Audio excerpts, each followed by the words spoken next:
Okay. Notes on rotational motion. Last time there was some incorrect statements done.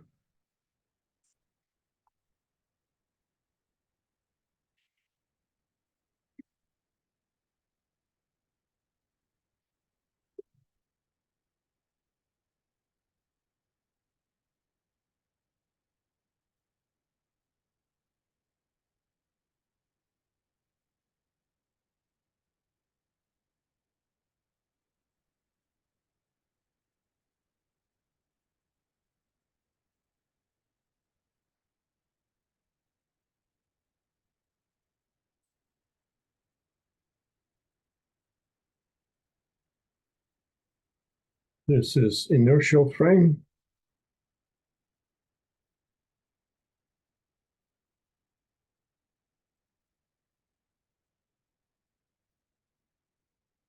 This is the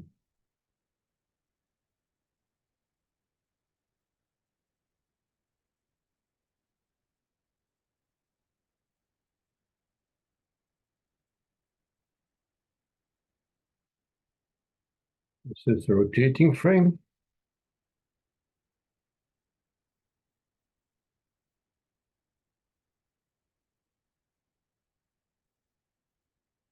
And we're observing point A.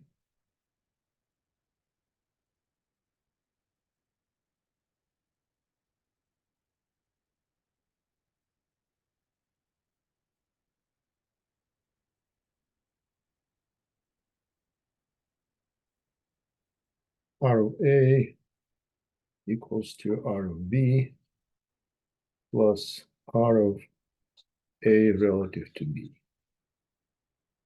And that thing is in the frame of A, in the frame of B, right there, right this. Hey, Professor, are you sharing your screen by any chance? Okay.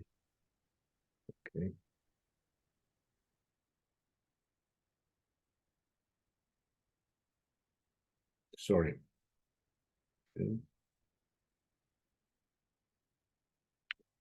This position is described by the frame that is located right here. That's its own frame. That's the frame B. And that is the frame A, right? Okay.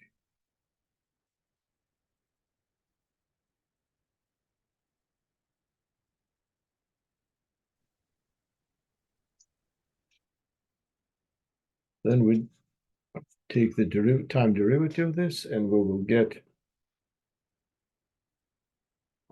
just a sec.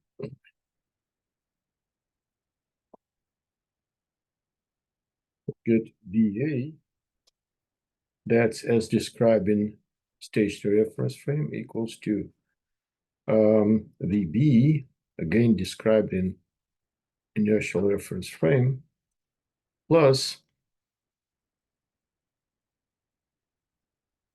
d of dt of R of A relative to B. Right? That will be two terms. That will be the V of A relative to B as described in frame B, so-called relative velocity, and plus the omega of the reference frame cross product with R of A relative to B. As we discussed last time, if you have a constant vector, you differentiate it, it's going to be the omega cross product with a vector, right? These two combined are called the transport velocity. They have to do with the frame B, which transports this thing, right? And this is just a relative velocity, right? Then we take this one and d over dt of this to get the acceleration. that you do really carefully. You will have the a sub a equals to a sub b. That's in the reference frame, in the inertial reference frame, right? Okay. Plus d over dt of the relative velocity that was described in the rotational frame, plus d over dt of omega cross product with r of a relative to b,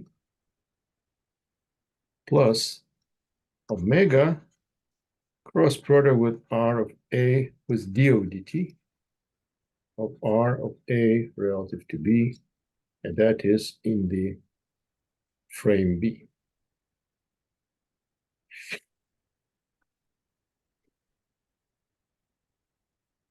That will be AB, well, that stays. This will be two terms. One of them will be the d over dt of v of a relative to b as taken in the frame B, which means it's going to be the relative acceleration, plus the omega of frame B, cross product with v of a relative to b. Right? These two terms are pertaining to this. Plus, on this one, you will have the omega dot cross product with r of a relative to b, which is measured in the frame B, right? Plus, on this one, you will have omega cross product with r of a relative to b, and that will be two terms. Is that right? Okay. It's going to be one term will be of d over dt of r of a relative to b as measured in the frame B, which is going to be just v of a relative to b. And plus another one, it's going to be the omega cross product with r of a relative to b. That has to do with the rotation of the frame.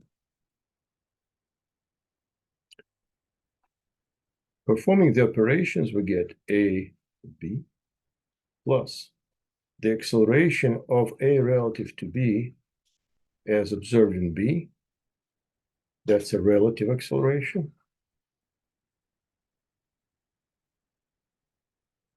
Plus you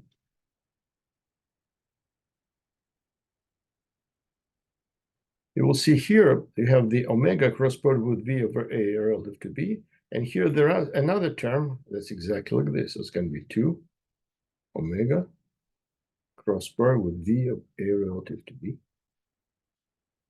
All right, plus this one is, we call it the alpha angular acceleration of the frame cross product with r of a relative to b. All right, and plus this piece, omega cross product with omega cross product with r of a relative to b.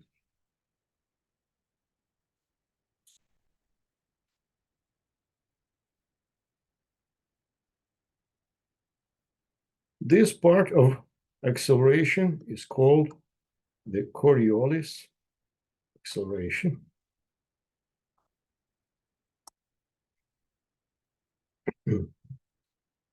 This is relative acceleration.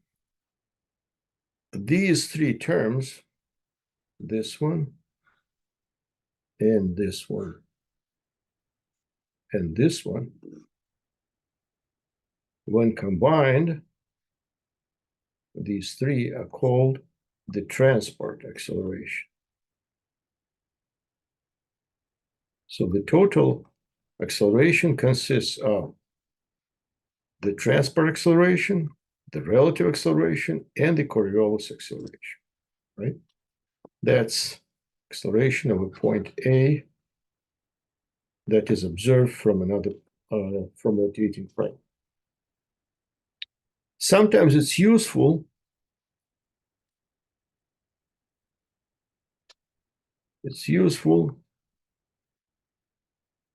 for 2D problems, for two-dimensional problems, to have a simpler format.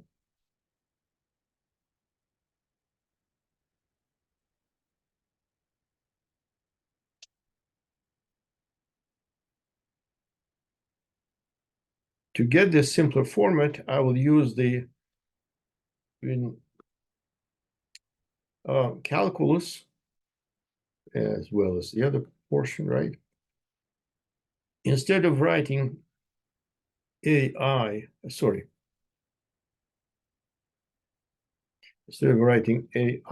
plus bj, you sometimes write it as A, comma B. This is always the first component, always the I, and this is always the J. Okay, so you don't have to write I and J here, you just write it like this. In this sense, when you take the and in 2D motion, the omega is omega times k. So we do the cross product, the omega cross product with, for example, R, which is going to be, the R is xi plus bj, which we'll write in simplified format as x comma y. Sorry, xy, right, okay. Have this k cross product with xi plus yj will look like this. We'll have the omega, and that's going to be x times k cross i, plus y, k cross j. Now, the I, j, and k are related cross product wise by this dummy clock, right? So you cross product I and j, you'll get a k. Cross product j and k, you will get I, and so on, and that's a plus. The result of this piece will be k cross I will be j, and k cross j will go counterclockwise, it's going to be minus I. The result of this at omega cross product with R will be, in this shortcut notation, will be omega times minus y, comma x. That's in two-dimensional thing. This is easier perform, right?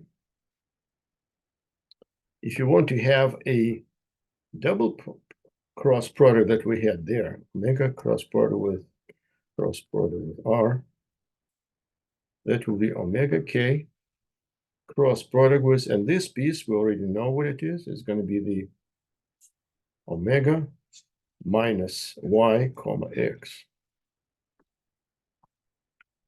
So doing the same thing with the other one is going to be the omega squared, and you will have then minus x and minus y. So it's going to be minus omega squared x and y. That's what happens in 2D. Applying these things to our relation, this is called the Coriolis theorem.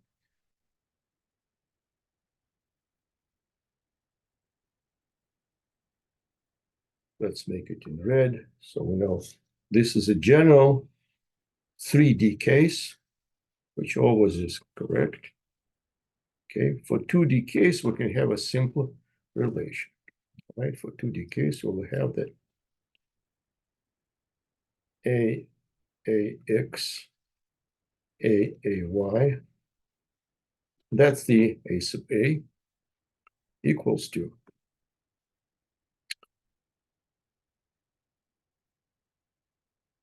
the ABX, ABY.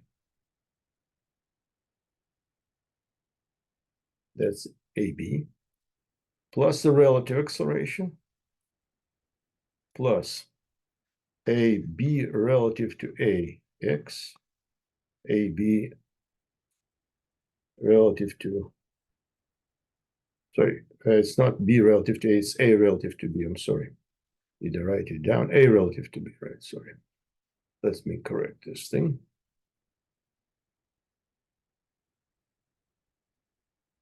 A relative to BX, A relative to BY. Sorry. That's the Y component, I relative to BY, right? Plus, all right, that's the relative acceleration. That's the one that is observed in B, observed in B.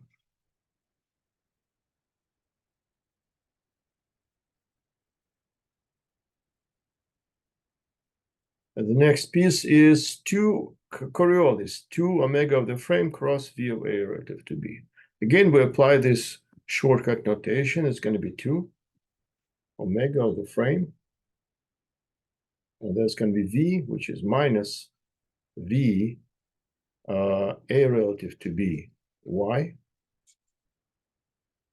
Sorry, not multiplied by Y, but Y component.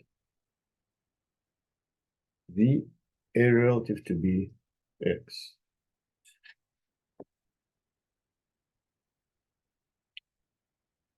All right, and what else? Then we have alpha cross R, going to be plus alpha of the frame. This is for the frame or the system. That's going to be B as measured in A, cross product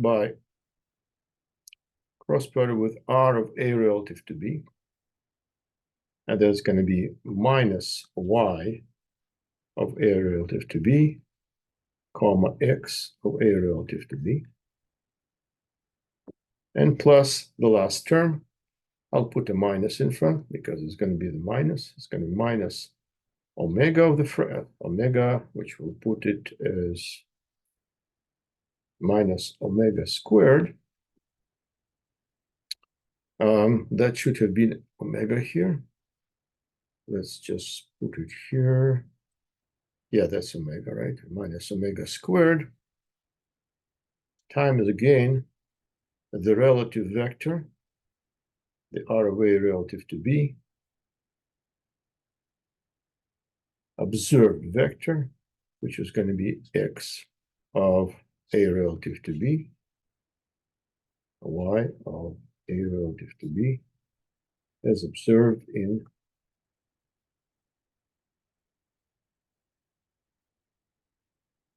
frame B, right? Now, most of the terms are more or less clear, but sometimes you want to see the physical meaning of this. How many of you didn't have this material studied in your previous courses?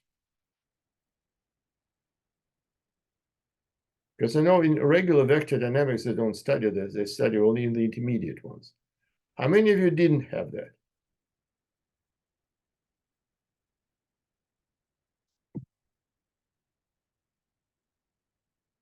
Everybody had this thing?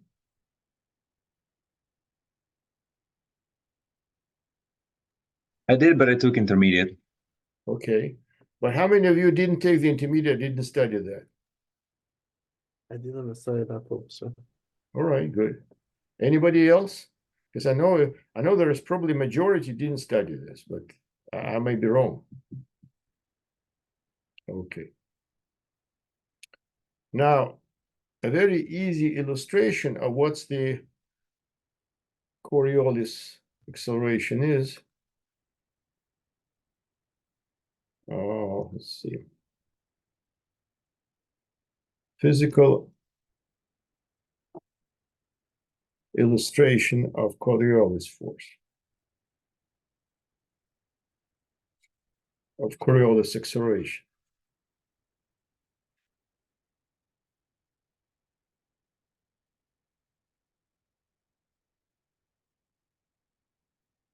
Let's consider planet Earth. As we know, the Earth, if you look from sideways, it's rotating about this axis and rotating in such a way that the sun goes from east to west. It means it's rotating like this. That's the omega of the Earth, okay? So consider, for example, a car that is moving along the meridian like this, right? Car is moving strictly north in northern hemisphere.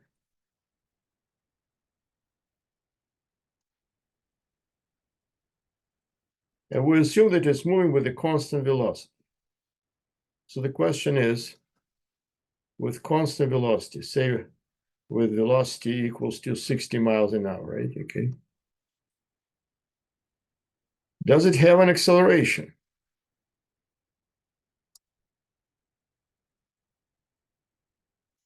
How can we physically see that it does have acceleration? Here is the deal. When the car is at a certain moment in time, it is moving along this piece with velocity that of the rotating of the Earth, and this velocity equals to, if you take this one, it's going to be the R1 velocity. That's angular velocity is there, but it's going to be the velocity will be going east, and it's equal to omega of the Earth times R1 at which radius it is. That's at time t1.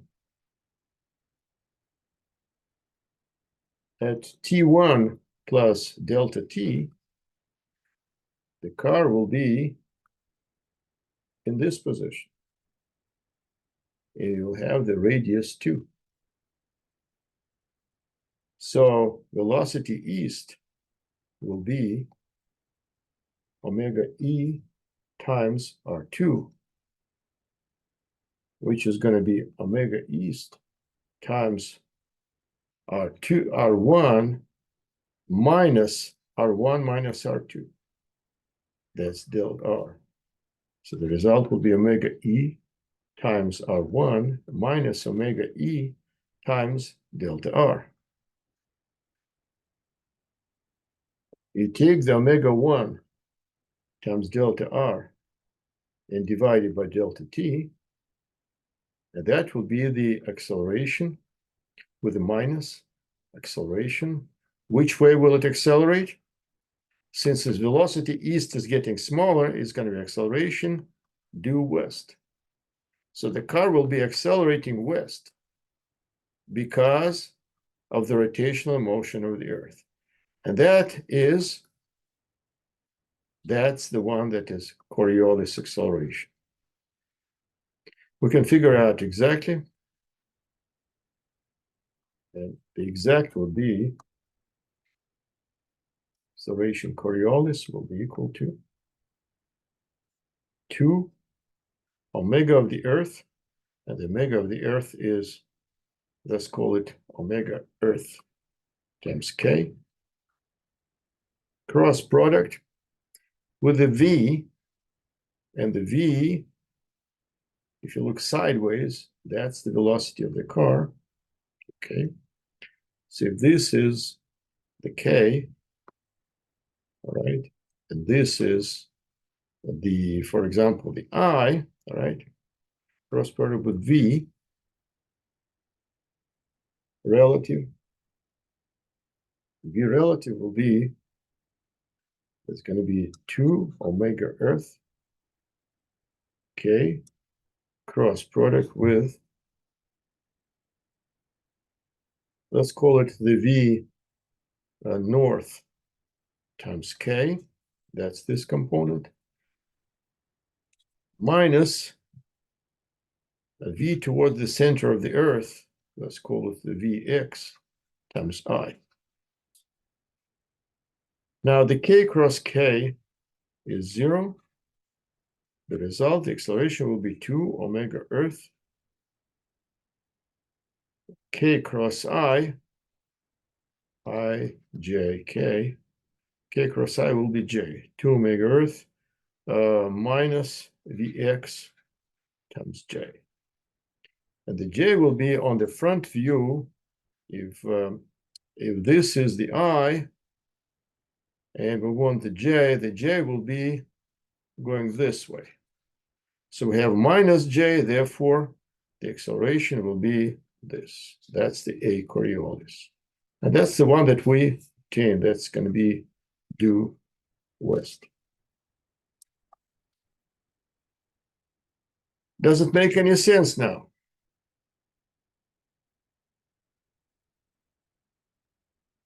Okay. All right, let's solve a problem using this, and then we'll continue analytic dynamics.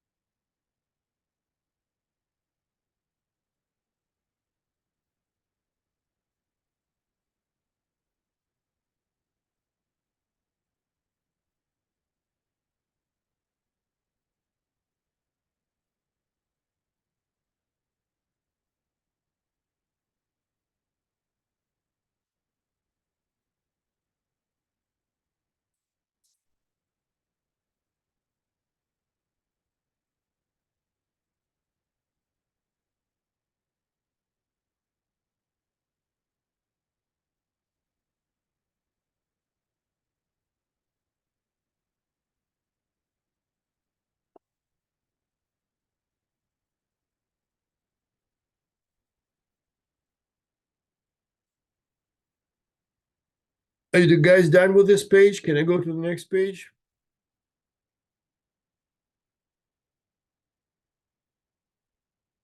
Yes, so Yes, Professor. thank you.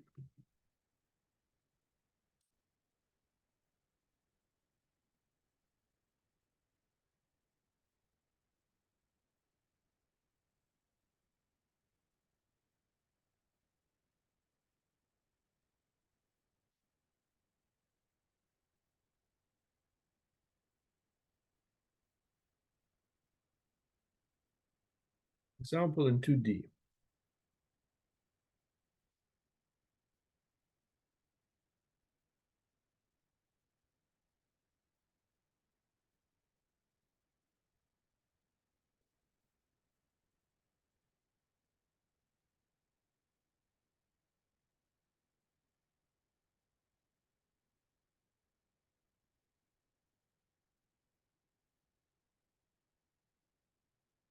There is a bar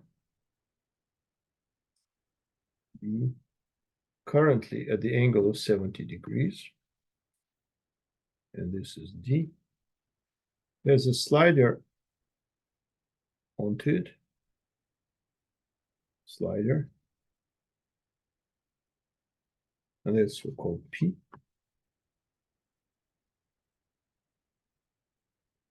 So another point here, that's the point A. And that A bar goes from A to P.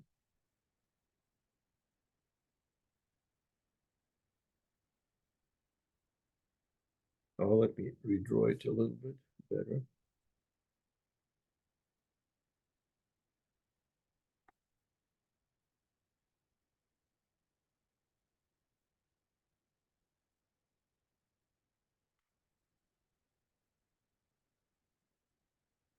this bar connects to slider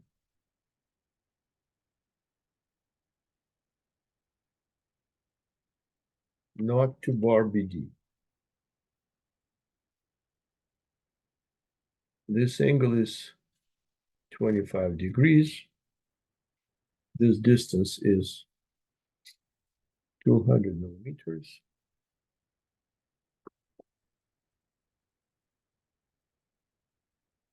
This angle is 70 degrees. I think that's probably it. And at the instance shown, we have rod AP has omega 1, omega 1 equals to 5 radian per second.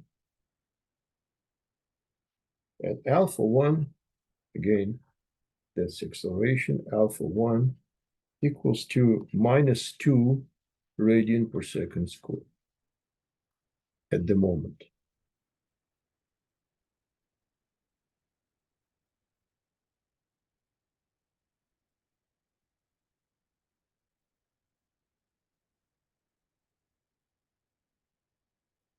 Find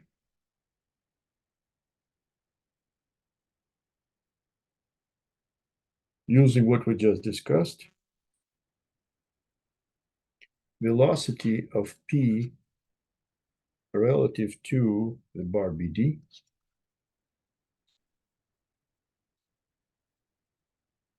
Find the acceleration of P relative to bar BD. Bar BD being the rotating frame. And angular acceleration, angular velocity, angular acceleration of bar BD, and find the omega of bar BD. And the angular acceleration of bar BD. I don't put a vector here because obviously their axis is along the K. All right.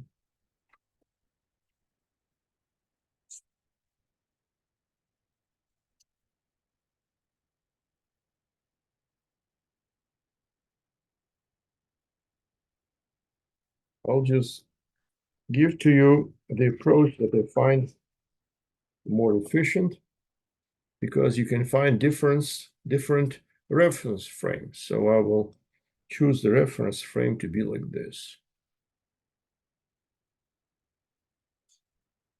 That would be the X, that would be the Y. Oops.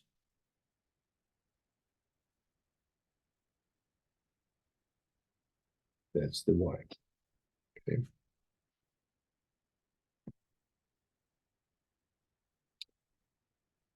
Now this is 25, and this is 180 minus 70, which is 110. So we can figure out easily that this angle is 45 degrees. Okay. We can also find from the angle and geometry, we can find that this piece here is 120 millimeters. And this piece here is 266 millimeters. Trigonometry, geometry.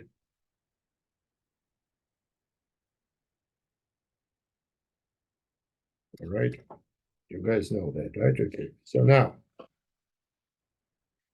we also want to introduce something else that will be very convenient for us.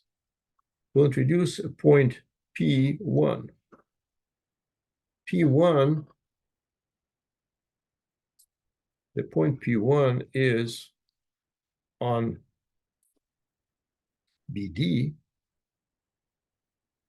next to, what is this thing to me? Right next to P. So the P is on a P. This P is on bar AP. And the P1 is on BD, right?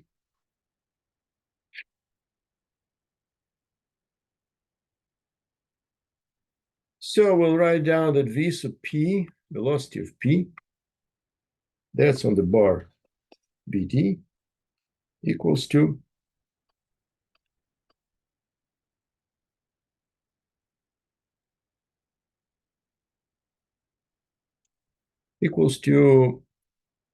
the omega that we found, the omega of the reference frame, which is going to be the, let's denote this thing as,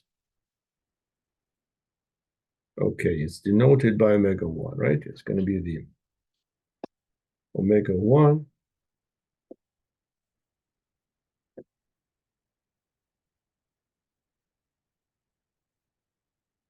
now just a second. P1 is on BD and the P is on AP, right? Okay, so V1, omega 1, cross product with AP. And that's going to be the 5 times the multiple by 0.266. That's the length of AP. And we have the components there. We have a minus y and an x. The y of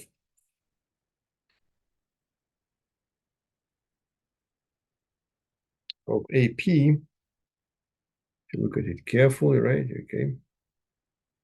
This AP is there, so we have this is AP, and that's the angle, that's the x, and that's the y, right?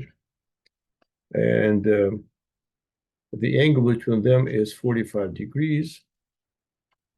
So therefore, on the y is going to be the we'll have minus sine of 45.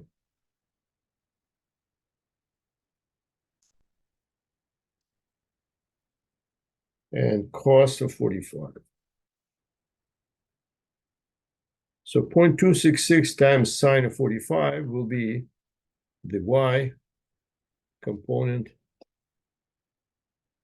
of AP. And the 0.266 times cos of 45 will be the x component of AP, right? So the result of this, once we do the calculation, equals to minus 0.940, and it's going to plus 0.40. On the other hand, this thing is equal to, VP equals to velocity of P1 plus velocity of P relative P1. Velocity of P1 plus velocity of P relative to P1. And that's going to be omega of BP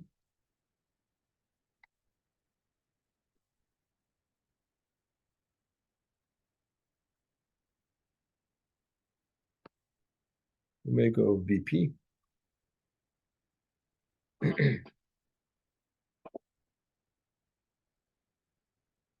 times the components of BP in the y and BP in the x, minus BPY, and minus BPY, BPX, and plus the VP relative to P1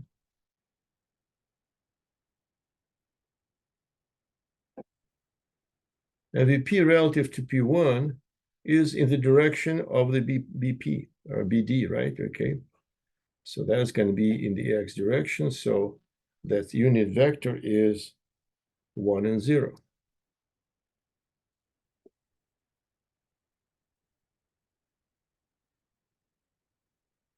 That's going to be omega BP that we don't know. Times components minus BPY is 0. And BPX is 0.120. And this will be plus VP relative to P1 times 1 and 0.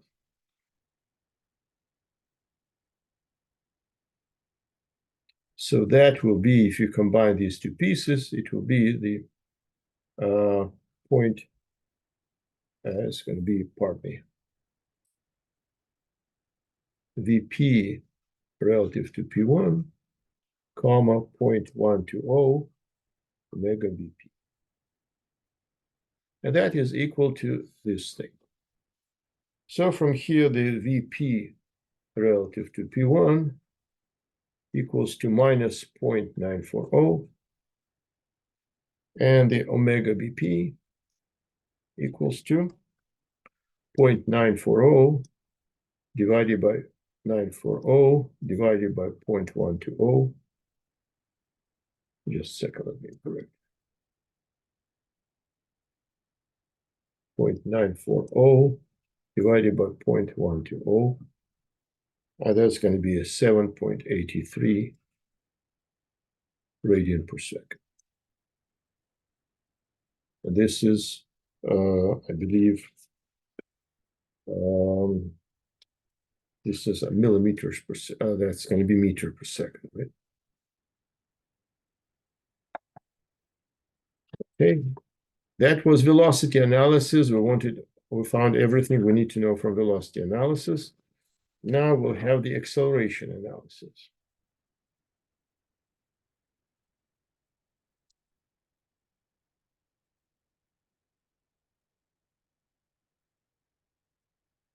Acceleration of point P equals to, according to that theorem, equals to, it's going to be normal and tangential. It's going to be minus P squared times 0.266. That's from bar BP, right? Okay. AP, sorry. Okay, look at the letters again. From bar AP. From bar AP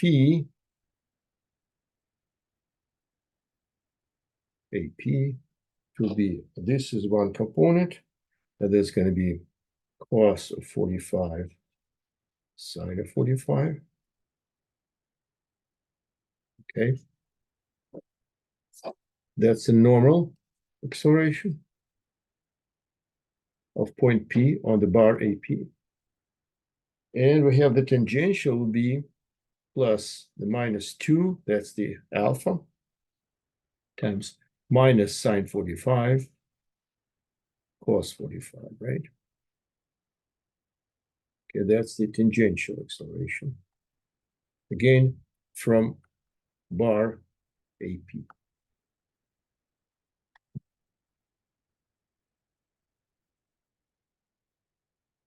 Go through the motion.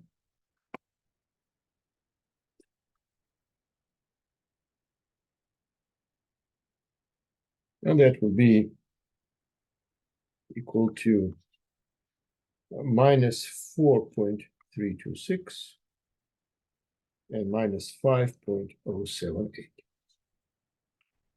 That's the AP as a two-dimensional vector, which is APX, APY.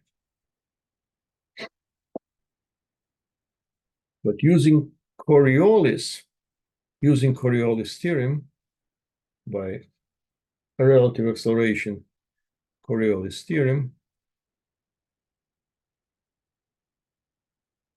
equal to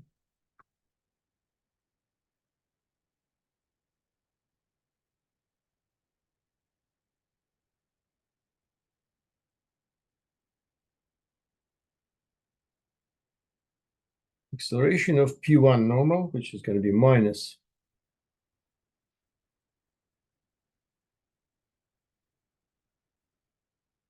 7.83 squared times 0.12 times 1, 0. That's acceleration of point P1 normal plus alpha BD times 0.12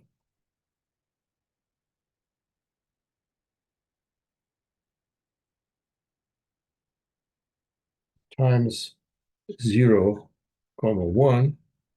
That's acceleration of point P1. So they're tangential.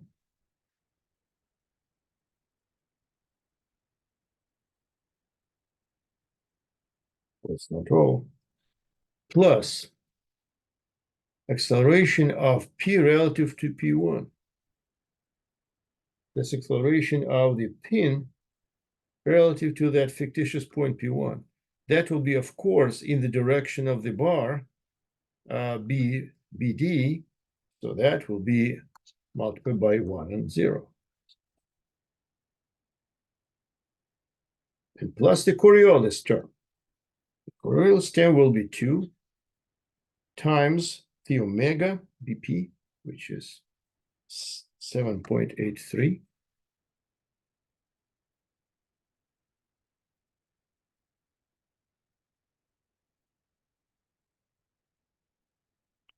Times the velocity, relative velocity, and that relative velocity will be minus 0.940, the one we already found. And that will be in the cross product with velocity is, of course, in the direction of the bar, so it's going to be 0 and 1. Professor, is this 2.783 or 0.783? 2 times Okay, thank you. 0.3, all right? 7.3 is the one we found, that's the velocity relative V of P relative to P1 we found upstairs there, right? Okay. That's 2V, pardon me. 2V cross product with omega, right? 2 omega cross product with V, sorry. Let me just 2 omega of the frame cross product with V. That's the Coriolis statement. And the 7.83 we found right here. That's the omega, all right? And this is the relative velocity, all right? So V relative. Is it clear now? Okay, Yes, Professor, thank you. all right. So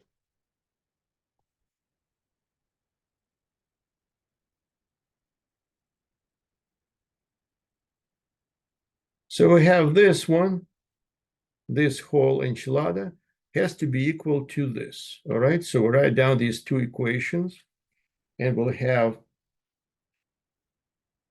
on X, you will have just this one, all right? And this one, and it has to be equal to this one, and we'll have that to the minus 7.357 plus A of P relative to P1 equals to minus 4.326. And then that's on the x-axis.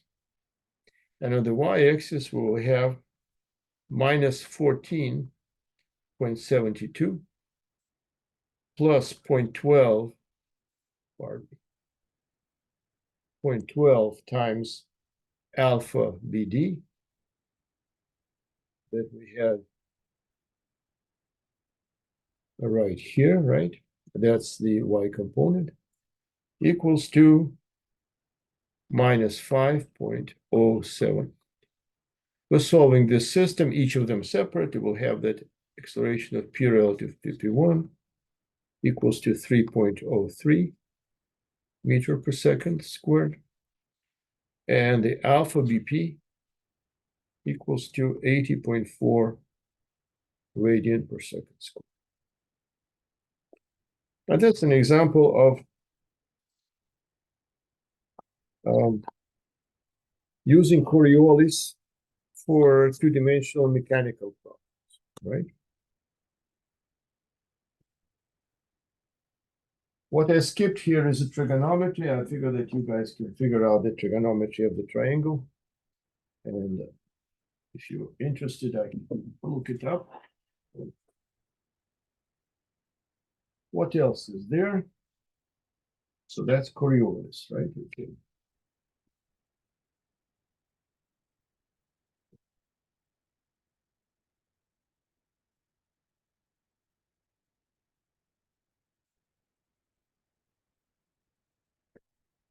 Should I go with the orbital mechanics?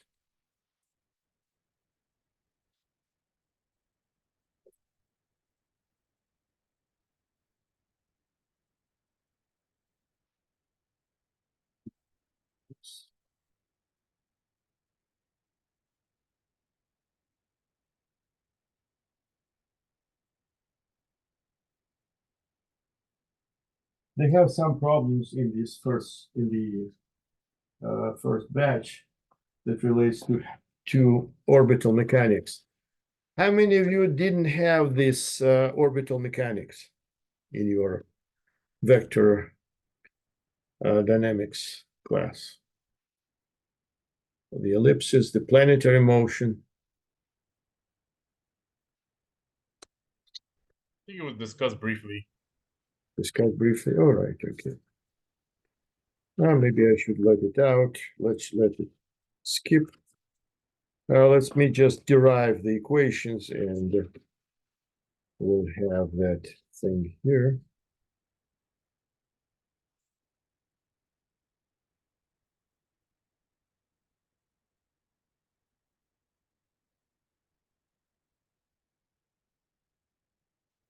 That will use some. All right, you guys done with this page? I believe so, right? Okay. Yes, sir. Okay. Okay. Elements of Newton's planetary mechanics.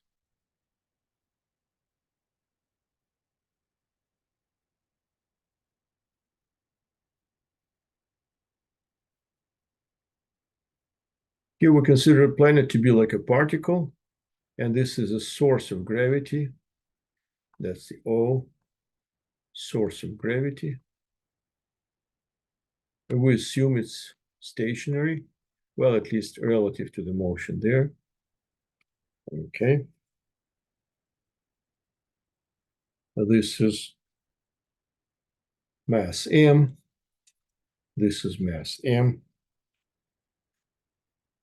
Find trajectory of M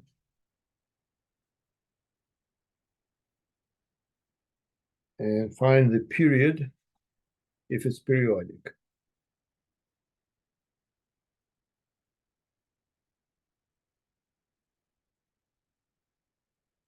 If periodic.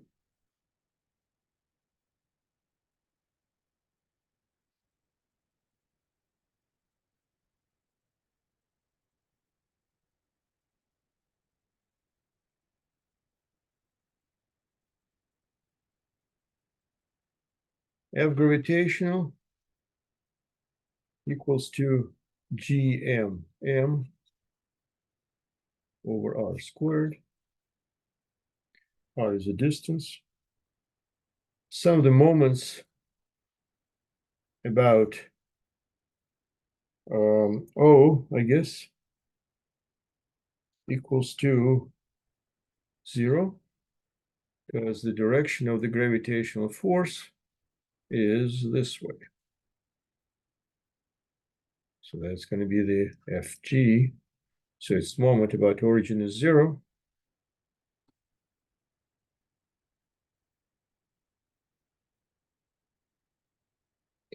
And that equals to the rate of change of angular momentum, h about O. Let's put a vector on it. And that's going to be rate of change of R cross product with MV.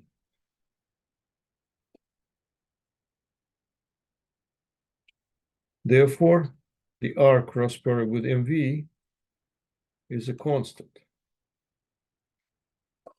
Okay. And it's equal to H.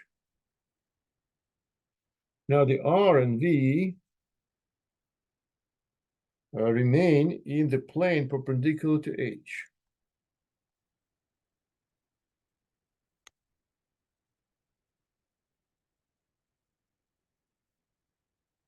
So that the H is constant, right? Okay.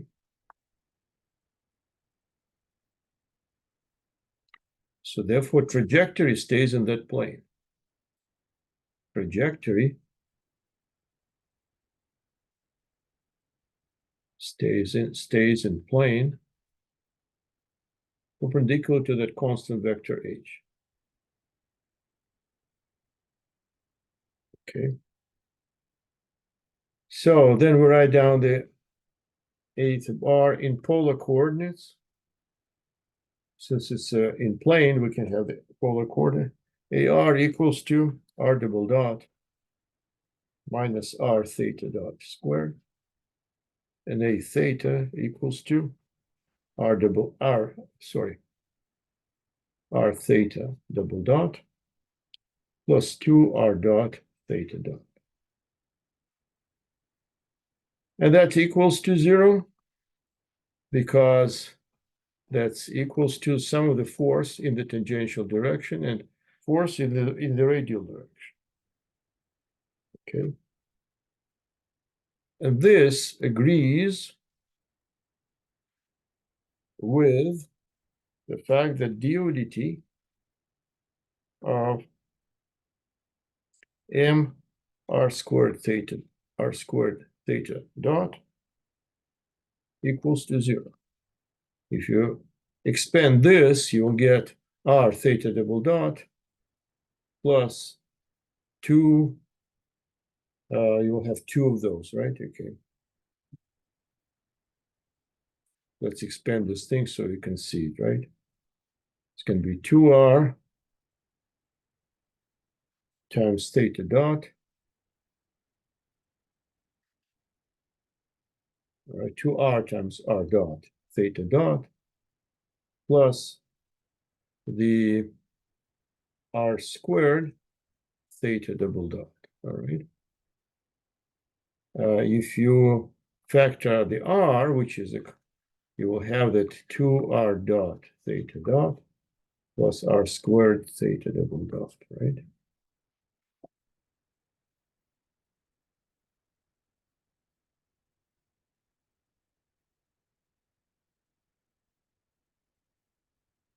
And that will be 0, right? Because since r is not 0, we conclude that this is 0, right?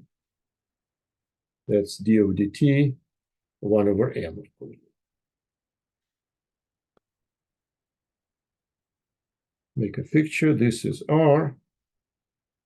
This is v theta. And this is vr. That's the theta.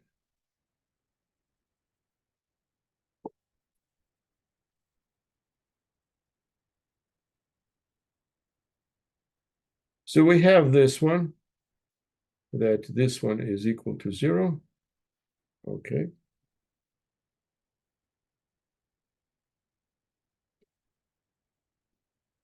Conservation of angular momentum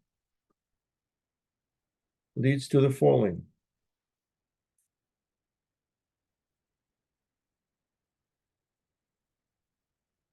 If you look at this piece here, that's the position of the particle. That's the source of it, O. And this is d theta. This is the area. dA, differential, that's going to be dA. And that's equals to 1/2 of r times r d theta. This is the r, this is r d theta.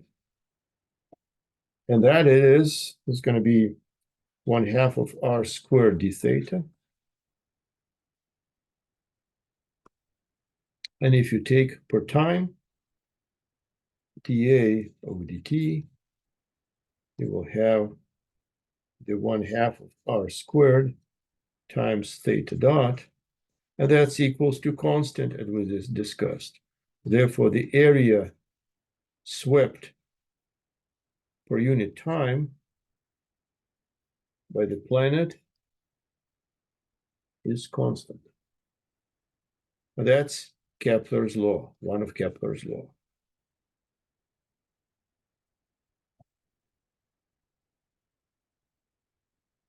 Kepler's second law.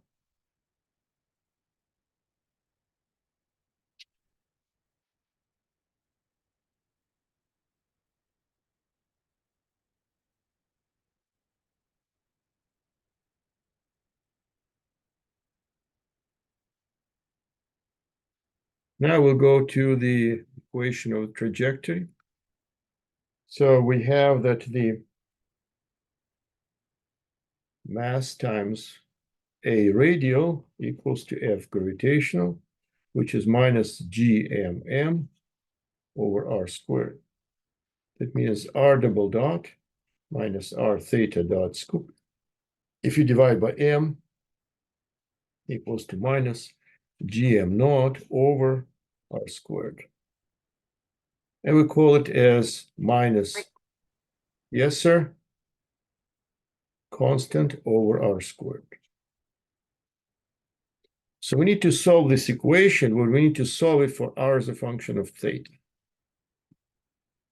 To get trajectory, it's going to be equation of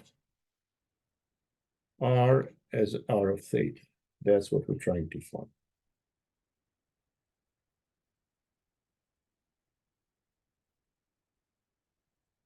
By the way, the constant mu, we'll write it down that F gravity equals to mg, right there, right? But no, we don't want that, sorry, that's later on.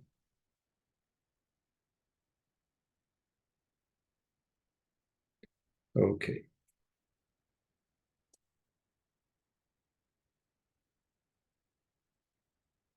So from the conservation of angular momentum from R squared theta dot equals to H, we get the theta dot, which is d theta over dH over dt, equals to H over R squared. Also, we have dr over dt, that's what we need to replace. Will be by chain rule dr over d theta times d theta over dt, which is going to be the dr over d theta times theta dot.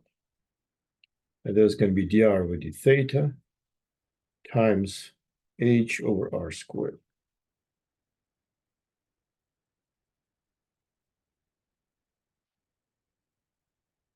That's going to be the H times 1 over R squared times dr over d theta, which can be written down as, let's see, H times d over d theta of minus 1 over R. All right, because you take minus 1 over R, derivative with respect to theta will be plus 1 over R squared. So that's what this expression will be. The R dot equals to this. Now the second derivative that we have in the equation, R double dot, equals to d over dt of dr over dt. And that's going to be d over d theta of dr over dt times d theta over dt. It's going to be d over d theta of dr over of R dot, which is going to be the H d over d theta of minus 1 over R times theta dot. It's going to be d over d theta times H d over d theta minus 1 over R and times H over R squared. So that combining the H's, we'll have that it's going to be the H squared over R squared times d squared over d theta squared of minus 1 over R, of plus 1 over R. We can, right, we have this one minus, yeah, because when I take the second derivative, it's going to be a plus, right? Okay. All right, so we got this. So now we'll plug into the equation. And we'll have the following That, by the way, that is still minus there, okay. I thought it, I missed it. This will be a minus, right, okay. Okay, so we have minus h squared over r squared, d squared of d theta squared of 1 over r, minus r times h squared over r to the fourth, equals to minus g minus the constant, sorry. Let's see, minus mu over r squared.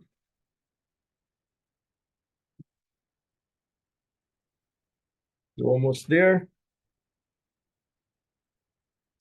We multiply by minus 1. And we have the following equation. And we multiply this whole thing by r squared over h squared and by minus 1. So we'll have then the d squared over d theta squared of 1 over r plus 1 over r equals to mu over h squared, okay, which is a constant, right? Now we introduce a new variable.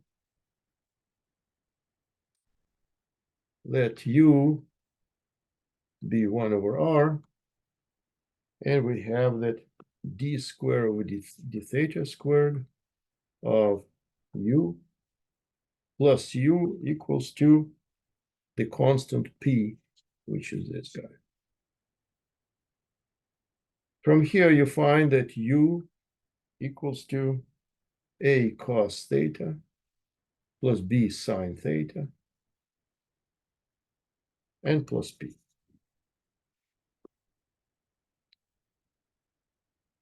Which can be written down as root of a squared plus b squared times cos of theta minus delta plus p. We'll call this to be a new constant c. It's going to be equal to c cos of theta minus delta plus p.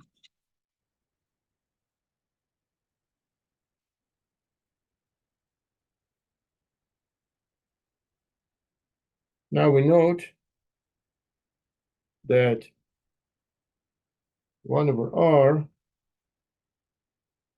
1 over r is maximum when theta is 0. That's from observation. So we choose, sorry, this is our choice. We choose it so. So the theta starts at the moment when it's maximum, right? Therefore, delta will be 0. So that makes for delta is 0. And we have 1 over r equals to c cos theta plus p. Or we can write it down as c cos theta plus mu over h squared, right? Okay.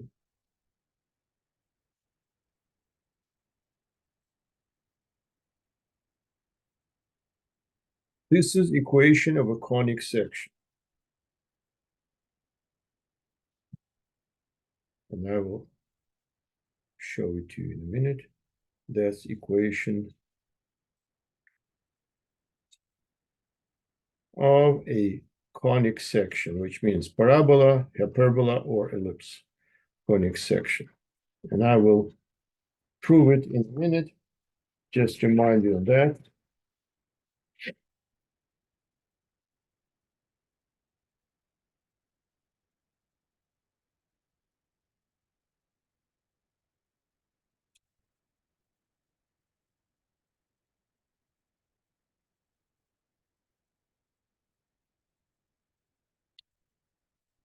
Conics, short review.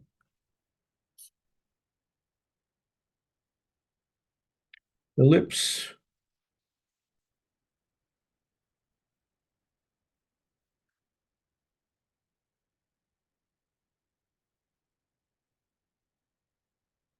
d1, d2.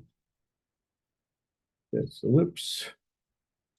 And the equation is d1 plus d2 equals to constant, and it's 2a. And if you go through the derivation, it's going to be x squared over a squared plus y squared over, and that distance is c, y squared over a squared minus c squared, y squared over a squared. This a squared minus c squared equals to 1. Okay. Hyperbola. Very similar picture, but you will have that d1 minus d2 equals to 2a. Here a is less than c, there a was greater than c. You will get equation the x squared over a squared minus y squared over c squared minus a squared equals to.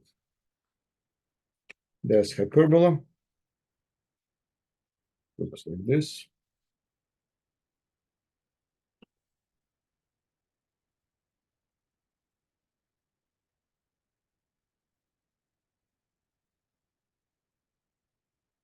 And parabola is have this axis, and this is x, this is f. We have the parabola this, that's d sub f, and that's a d sub dx. That's to the directrix. And that equation will be that the df equals to dx, right? And the eccentricity here is equals to df to dx, and that's a 1. Alternative definition would be, alternative definition is, that's the directrix definition of the shapes.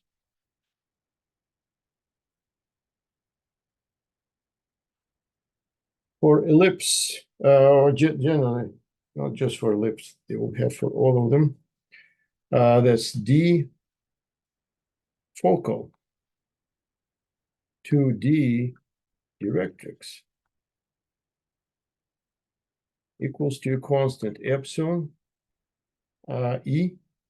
It's called eccentricity, and it is less than 1 for ellipse.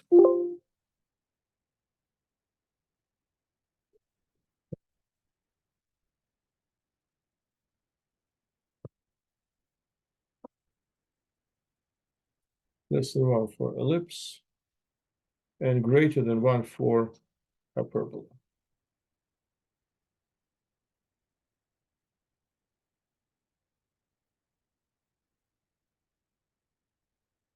And you derive these things really straightforward.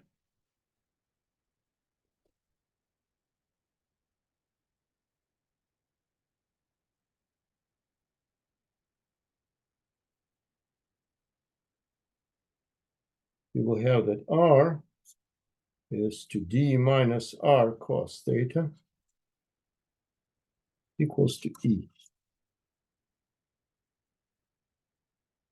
That's the directrix, that's the shape, that's the d, sorry. Okay, that's the d minus r cos theta, right? Okay, this is r, sorry, and that's d, okay, and that's theta. And from here you find that r equals to ed over 1 plus e cos theta, or 1 over r equals to 1 plus e cos theta over ed. And that's going to be 1 over ed plus 1 over d cos theta. And that's exactly the shape that we got there, right? Okay. So that's what we got. That's what we got from Newton's law.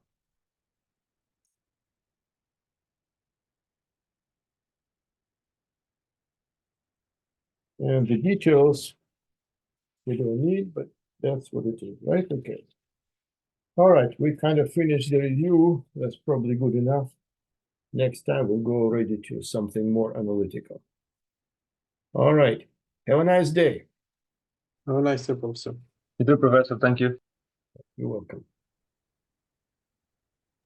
Thank you, Professor. You're welcome.